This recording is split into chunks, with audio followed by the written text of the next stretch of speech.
Muscle cars. Are they raw power icons or just gas-guzzling dinosaurs? Let's settle the debate once and for all. Buckle up because this ride's about to get loud. And if you think horsepower still matters, smash that subscribe button. Now, when someone mentions a muscle car, the image of a powerful V8-powered beast immediately springs to mind, and rightfully so. That's a core part of the definition. But a true muscle car is more than just a big engine. It's generally a mid-sized rear-wheel drive vehicle designed with straight-line speed and rapid acceleration as its primary focus.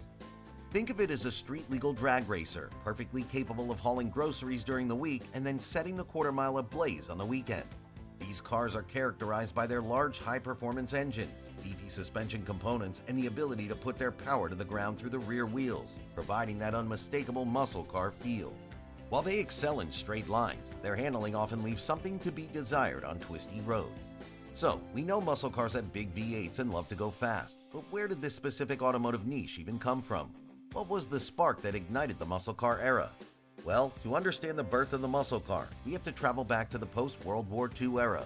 Returning soldiers, a booming economy, and a nation yearning for excitement all created the perfect environment for a new kind of car. Automakers initially started putting more powerful engines into their standard full-size cars. These weren't exactly sporty machines, but they had power. Soon after, hot rodders, enthusiasts, and racers started modifying their cars for drag racing and other types of competitive driving, which laid the groundwork for the muscle car era. It was a combination of big engines, lighter car bodies, and a customer base that had the desire and the means for high-performance vehicles. The early to mid-1960s became the official start of the muscle car craze. Let's go a bit deeper into the specifics of what makes a car a true muscle car. It's not just a big engine, it's how that engine's power is delivered, how the car handles it. The 1966 Pontiac GTO, often regarded as the first true muscle car, is a great example. It featured a 389 cubic inch V8 engine that produced 335 horsepower in its base form, or 360 horsepower with the optional tri-power setup. With that kind of power and the large amount of torque, the GTO had impressive acceleration, and all that power was sent directly to the rear wheels, giving the car its typical muscle car feel. It was not a sports car that could corner like a champ. It was designed to be a king in straight-line acceleration. With the right setup, these could get from 0 to 60 in 6 to 7 seconds, which was quite impressive for the time. Another classic example of a muscle car is the 1968 Dodge Charger. It was known for its very aggressive styling and its large, powerful engine options. One of the most popular choices was the 440 cubic inch V8 engine, which put out around 375 horsepower and a staggering 480 pound-feet of torque. That was a whole lot of power back then. To make sure these cars could handle all that power, they were equipped with heavy-duty suspension components and larger, more robust brakes. They also needed the hardware to back up the straight-line speed. Now, there are certain cars that can be debated whether they're a muscle car or not. We need to look at where they stand in the category.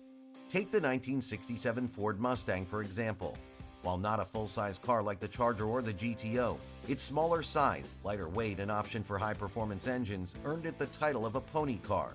These cars are often grouped together with muscle cars because of the performance they offered, and some of the Mustangs could actually go toe-to-toe with the bigger cars.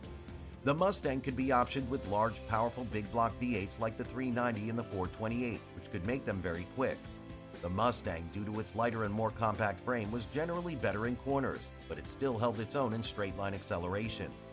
During the late 1960s and early 1970s, the muscle car wars were in full swing. Automakers were constantly pushing the limits of what was possible.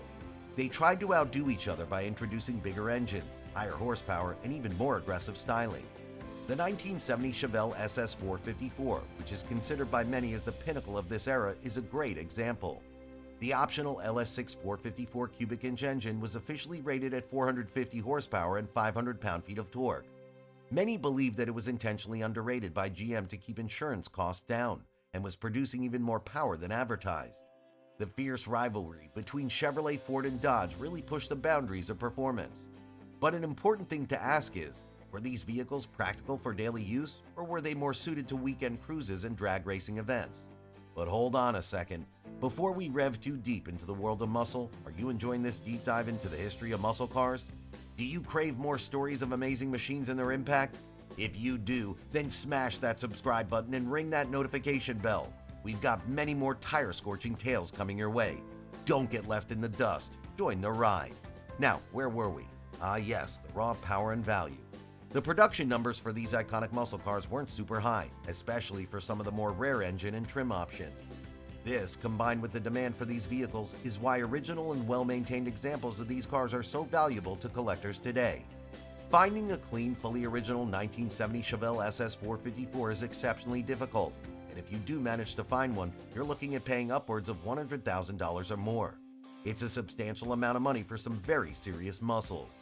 It is comparable to finding a first edition comic book. This is much more powerful. This brings us to the important question. What makes one muscle car more valuable than another? Is it solely based on the engine and the condition, or are there other factors at play? Many muscle cars have made their way into popular culture through movies. The 1968 Ford Mustang GT Fastback from the movie Bullitt is one of the most memorable. The sound of that car and the famous chase scene cemented its place in history. Then there's the 1970 Dodge Charger from the Fast and Furious franchise. And let's not forget the 1971 Plymouth Barracuda from Nash Bridges. These cars were more than just vehicles in movies. They became a part of popular culture, representing freedom, speed, and rebellion. The question is, did these movie portrayals accurately reflect the experience of driving these cars in real life, or were they exaggerated for the sake of entertainment? But hold on to your seats, because here's a twist you might not have expected. It's been discovered that not all of these engines in these famous movie cars were exactly the same as the ones that came from the factory. Some movie magic often involves swapping in different engines, or making a car look like it had a more powerful version. Sometimes it's said that they even used different engines during stunt scenes. Could it be that some of these most iconic movie cars had a secret identity under the hood? On the screen, these muscle cars became the epitome of speed and power. In reality, they did have very large engines, but were not the easiest to handle, but they were a ton of fun. And now they have a price tag that would make anyone pause. It's important to think about if the movies really captured their real feel, or it was mostly a mix of Hollywood magic and well-placed camera angles.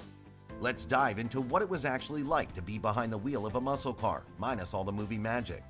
Something you definitely can't get from watching a movie is the sheer size of these cars and the weight of the steering.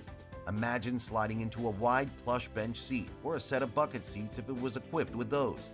The interior would often be done with wild colors and textured fabrics.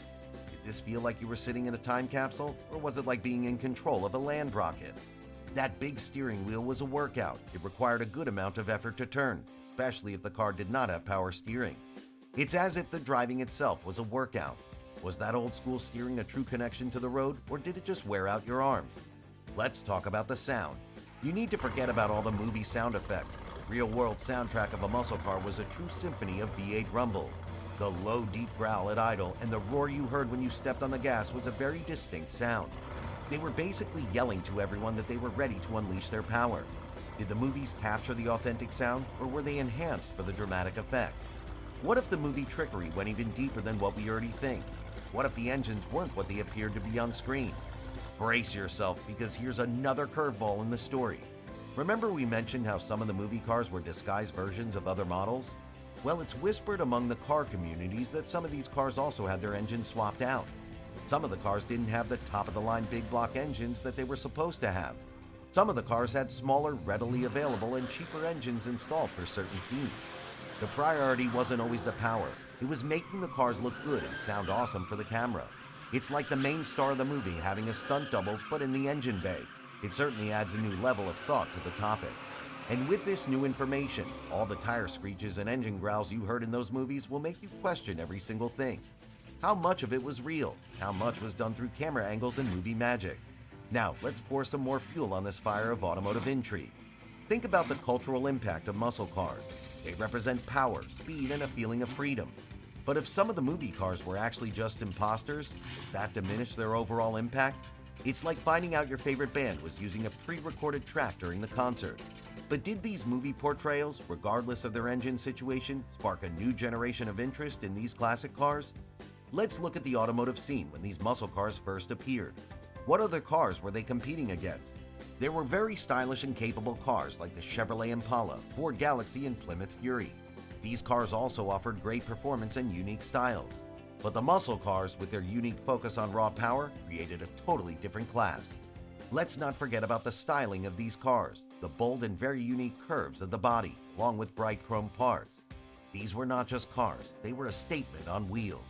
Regardless, they burned their way into automotive history. If you enjoyed this deep dive into muscle cars, smash that like button and share it with your fellow gearheads. Got a favorite muscle car or a wild story? Drop it in the comments. And don't forget to subscribe to Car Crypt for more epic car content. See you on the next ride.